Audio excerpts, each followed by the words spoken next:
Assalamualaikum warahmatullahi wabarakatuh. Salam solusi. Terima kasih kita hari ini masih bisa bertemu untuk berdiskusi lewat media ini. Mudah-mudahan kita menjadi salah seorang yang beruntung menempati lorong-lorong kehidupan ini, sehingga apapun yang kita lakukan bisa menjadi bagian yang bermanfaat bagi kita semua. Hari ini kita akan mendiskusikan apa sebenarnya yang menjadi tanda-tanda atau ciri-ciri yang membuat seseorang itu pantas menjadi seorang pemimpin. Seorang pemimpin selalu ketika dia sudah diangkat dipertanyakan oleh pihak-pihak tertentu karena berbagai hal. Ada karena isu yang membuat dia dianggap kurang berkompeten, atau mungkin juga ada pihak lain yang juga dianggap lebih berkompeten. Sehingga diskusi ini menjadi menarik karena kita ingin melihat sebenarnya tanda-tanda atau ciri-ciri menjadi seorang pemimpin itu seperti apa. Saya akan kemukakan beberapa hal yang menurut pendapat saya penting untuk kita cermati. Pertama, sebenarnya kita bisa melihat bahwa salah satu tanda-tanda atau cirinya adalah seorang pemimpin itu mampu atau bisa mengarahkan. Jadi kalau kita cermati secara menyeluruh, kemampuan dan potensi seperti apa sebenarnya yang dimiliki oleh teman-teman atau rekan kerja kita, itu bisa kita lihat dari pergaulan kita sehari-hari. Nah, saat kita bergabung dalam sebuah komunitas, instansi, atau kelembagaan, atau apapun bentuknya, perusahaan, dan sebagainya, tentu kita tidak hanya bekerja seorang diri.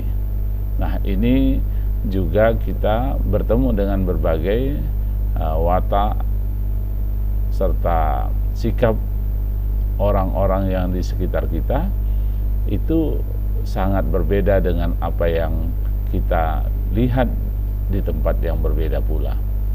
Jika ada kita melihat bahwa kita memiliki perasaan peka, maka naluri alamiah seseorang pemimpin itu telah ada pada diri kita. Karena itu seorang pemimpin yang baik adalah dia mampu melihat dan menilai juga menghargai kemampuan orang lain. Oleh karena itu, dia akan kelihatan dan mungkin juga bisa kita sebut tadi sebagai orang yang bisa mengarahkan. Nah, ciri atau tanda pertama ini membantu kita untuk menemukan berbagai hal lainnya, karena kita bisa menghargai diri kita sekaligus bisa menghargai orang lain. Untuk hal kedua, ini berkaitan dengan manajemen waktu, bahwa seorang pemimpin itu bisa kita sebut layak menjadi pemimpin ketika dia bisa mengatur waktu dengan sebaik mungkin. Jadi meskipun orang itu menghadapi deadline pekerjaan yang segudang atau banyak sekali, tentu kita bisa tenang dan sangat cerdas mengatur waktu yang menyelesaikan pekerjaan itu tanpa merasa terbebani. Atau boleh kita sebut bahwa orang itu sanggup mencari solusi yang tepat, dan semakin banyak pekerjaan atau deadline yang sudah diambang waktu, dia tetap saja bisa mengatasinya dengan baik. Nah, ini adalah ciri yang kedua atau tanda yang kedua bahwa seorang pemimpin itu layak untuk kita angkat menjadi seorang pemimpin. Yang ketiga, tentu kita berharap bahwa seorang pemimpin itu juga tidak seperti berpikirnya security, asik curiga saja kepada orang lain. Tentu kita berharap bahwa seorang pemimpin itu lebih banyak berpikir positif. Kenapa demikian? Karena kita akan menghadapi situasi pekerjaan yang tak kondusif. Karena itu, percayalah bahwa pikiran positif akan membantu berpikir lebih tenang dan mencari jalan keluar. Oleh karena itu, seorang calon pemimpin harus mampu berpikir positif, optimis dalam melihat segala persoalan, termasuk masa depan organisasi atau kelembagaan atau komunitas yang sedang kita pimpin. Saat masalah terjadi atau sesuatu yang tidak berjalan sesuai dengan rencana, tentu seorang pemimpin nggak akan mudah menyalahkan orang lain. Dia akan berusaha tetap berpikir positif dengan mencari solusi atas masalah-masalah yang sedang dihadapi, sehingga bisa meningkatkan kinerja dari berbagai kendala. Ya, dengan begitu ada semangat untuk mencapai target atau tujuan tertentu. Ini hal yang ketiga. Tentu berikutnya yang keempat, kita bisa melihat bahwa tanda atau ciri seorang pemimpin yang baik itu akan meningkatkan prestasi atau prestasinya meningkat. Jadi kinerja yang sering kita lihat tidak malah meningkat, justru kadang-kadang stagnan. Ya, ini membuat mereka menjadi tidak bergairah. Jadi seorang yang memiliki jiwa pemimpin tentu dia akan mampu menginspirasi setiap orang di sekelilingnya, memberikan contoh yang baik, bahkan patut untuk ditiru tanpa rasa haus akan pujian. Jadi memang ini hal yang tidak mudah, karena biasanya orang berbuat inginnya dipuji, tetapi pemimpin yang baik adalah berbuat tanpa ingin dipuji. Jadi jika pemimpin itu bisa menginspirasi dengan hasil kerjanya bagus, tidak menutup kemungkinan kinerja anak buahnya semakin berkembang.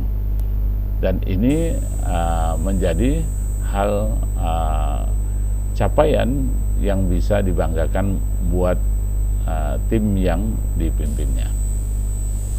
Kemudian berikutnya yang kelima adalah orang itu bisa berbaur dengan rekan-rekan kerjanya. Berbaur maksudnya bahwa dia tidak memilah dan memilih hanya kelompok atasan saja yang menjadi faktor pendampingnya, tetapi dia bisa turun sampai ke bawah, bahwa dimanapun dia duduk, dimanapun dia bisa berbicara, bahwa kesuksesan sebuah tim atau komunitas yang dipimpinnya itu menjadi hasil bersama. Jadi pemimpin yang mampu berbaur dengan berbagai kelompok di bawahnya ini bisa mendongkrak, ya, sekaligus memotivasi, ya, memiliki ikatan emosional satu sama lain yang semakin merekat, dan ini bisa memberikan korsa kekompakan antara tim yang semakin erat. Nah, kerja yang baik tentu tidak bisa dikerjakan sendiri. Alangkah baiknya kalau dikerjakan secara bersama-sama, menjadi bebannya lebih ringan. Berikutnya adalah yang keenam, menghargai kinerja rekan kerja. Hal yang paling sulit adalah kita selalu menganggap karena kita pemimpinnya, maka bawahan atau rekan kerja kita itu adalah bukan partner kita, bukan mitra kita. Nah, ini yang membuat orang itu gagal menjadikan tim atau komunitasnya menjadi tim yang baik. Oleh sebab itu, sebenarnya tidak ada salahnya bagi seorang pemimpin itu bisa melihat kinerja dari teman-teman di sekitarnya. Kita akan selalu memberikan dukungan serta semangat untuk terus berusaha dan bukan melampiaskan dengan amarah, mencari salah, serta berbagai hal lainnya. Jadi sebenarnya dalam proses kehidupan tak ayal kita sering menemui kegagalan di tengah jalan, ya. Begitu juga dengan dunia kerja, kegagalan merupakan satu hal yang lumrah, dan ketika kinerja tim menemui kegagalan, Anda harus memakluminya dan tidak mencari salah dan menumpahkan amarah terhadap mereka. Berikutnya adalah open minded, ya. Kita lebih banyak mendengarkan, ya, yang dirasakan oleh rekan-rekan kerja kita atau teman-teman di sekitar kita. Mereka ini demi keberlangsungan sebuah pekerjaan atau tim kerja kita ini, seorang pemimpin itu adalah lebih banyak mendengarkan dibanding banyak berbicara dan memerintah. Kebanyakan pemimpin yang sukses adalah pemimpin yang lebih banyak mendengarkan, ya. Apabila kalau kita lihat di kanan kiri kita, pemimpin lebih banyak memerintah dan memarahi, bahkan ini adalah salah satu tanda-tanda bahwa komunitas, kelembagaan atau unsur-unsur yang ada di dalamnya terjadi sesuatu yang sebenarnya kurang sehat. Bila kita bisa mendengarkan masukan dari orang lain, ya, daripada kita hanya banyak memberikan perintah, ini akan lebih baik. Untuk itu sebaiknya mulailah banyak mendengarkan kesulitan atau berbagai macam masukan yang positif dari rekan kerja kita. Jika itu Anda kuasai, kesempatan menjadi seorang pemimpin sesungguhnya semakin terbuka. Nah, 7 hal ini bisa membantu kita untuk menemukan siapa kita dan bagaimana kita bisa menjadi seorang pemimpin yang lebih baik. Terima kasih, salam solusi.